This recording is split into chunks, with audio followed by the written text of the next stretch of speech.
5 দিন ছুটি কাটিয়ে শ্বশুরবাড়ি ফিরতেই দেখি বাড়ির সামনে দাঁড়িয়ে আছেন স্বামী। চোখে মুখে অদ্ভুত হাসি। ভেতরে ঢুকেই চমকে গেলাম। ছোট্ট গ্যারেজ, ঝকঝকে নতুন এক গাড়ি।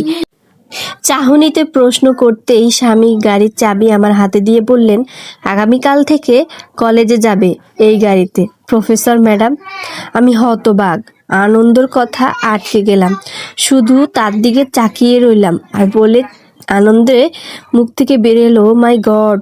উচ্চস্বরে স্বামীকে দৌড়ে জড়িয়ে ধরলাম। সত্যি ওর উপর উপহার দেওয়ার ধরনটা আসলে সবসময় হঠাৎ হঠাৎ। সে এখনো পুরনো গাড়ি চালায়, অথচ আমায় কত ভালোবাসে। আমার জন্য নতুন গাড়ি কিনে এনেছে। বিয়ের 6 বছর অসংখ্য উপহার দিয়েছে আমায়, যা গুণে শেষ করা যাবে না। কিন্তু গাড়ির দিকে তাকাতে হঠাৎ খেয়াল করলাম আমার সেই প্রিয় পুরানো স্কুটিটা নাই।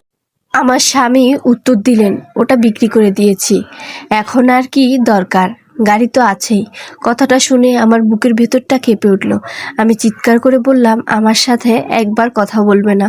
ওই স্কুটিটা শুধু গাড়ি ছিল না, ওটা আমার প্রাণ, আমার বাবার দেওয়া শেষ স্মৃতি।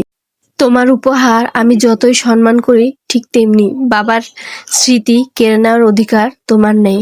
আমাকে তোমার গাড়ির প্রয়োজন নেই, আমার গাড়ি আমাকে ফিরিয়ে দাও। চোখ দিয়ে অঝরে জল গড়িয়ে পড়ছে। শব্দ শুনে শাশুড়িমা বেরিয়ে এলেন। মাথায় হাত বুলিয়ে দিয়ে বলল, আমি তোকে বলেছিলাম রে মা, বৌমার সাথে একবার যোগাযোগ কর।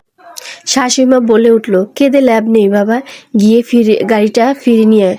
স্বামী নিঃশব্দে দাঁড়িয়ে রইলেন। আমাকে কান্না করতে দেখে অসহায় তুমুল মাথা নিচু করে কাছে এসে বলল, ভুল করেছি, বুঝতে পারিনি ওটা তোমার এতটা প্রিয় ছিল। আমি তো ভেবেছিলাম পুরনো একটা জিনিস, মাত্র 7,000 টাকার গাড়ি আর কি। ভেবেছিলাম আনন্দ বাড়বে, কিন্তু এতে তো কান্না আসছে। আমি ঘরে গিয়ে বসে পড়লাম। ভীষণ মন খারাপ, ভেঙে পড়েছি। মনে পড়েছিল ওই গাড়িটা কিভাবে কিনেছিলাম। মনে পড়ছে ওই গাড়িটা কেন আমার কাছে এতটা মূল্যবান। যখন স্কুলে প্রথম ফার্স্ট হওয়ার পর, যখন বাবা আমাকে কলেজে প্রথম ভর্তি করায়, তখন আমার কলেজের আমার ক্লাসমেট একটা গাড়ি স্কুটিতে করে আসতো। ওর গাড়িতে আমি বসেছিলাম। ও আমার সাথে যেই ধরনের আচরণ করেছিল সেটা আমি ভুলতে পারিনি। সেদিন বাসায় এসে বাবাকে বললাম, বাবা আমরা কি আসলে অনেক গরিব, আমাদের কি কোনো সামর্থ্য নেই? বাবা আমার কথাটা বুঝতে পেরেছিল। বাবা আমাকে বুঝতে না দিয়ে কিছুদিনের ভিতরে আমাকে একটা সাদা স্কুটি কিনে দেয়। আর আমি স্কুটি পেয়ে খুব খুশি হয়েছিলাম। কিন্তু বাবা আমাদেরকে বুঝতে দেয়নি। বাবার গাড়িটা বিক্রি করে 6 মাসের জন্য বন্ধক রেখে সে আমাকে এই গাড়িটা উপহার দিয়েছিল। আমি সেদিনই বুঝেছিলাম এটা এক টুকরো লোহা নয়, এটা আমার বাবার দেওয়া ভালোবাসা, আত্মত্যাগ। আজও সে এটা অমূল্য স্মৃতির জিনিস বিক্রি করে দিল। বুকটা আমার ফেটে যাচ্ছিল। হঠাৎ বাইরে একটা শব্দ, কান খাড়া হয়ে গেল। ফট ফট করে চোখ তুলে দেখি স্বামীর আওয়াজ প্রতি স্কুটিটা চালিয়ে এসেছেন, মুখে লজ্জিত হাসি, আমি চোখে ভরপুর ভালোবাসা। তখন মনে হলো হয়তো এই মানুষটা আমাকে আমার বাবার মতোই নিঃস্বার্থভাবে ভালোবাসে।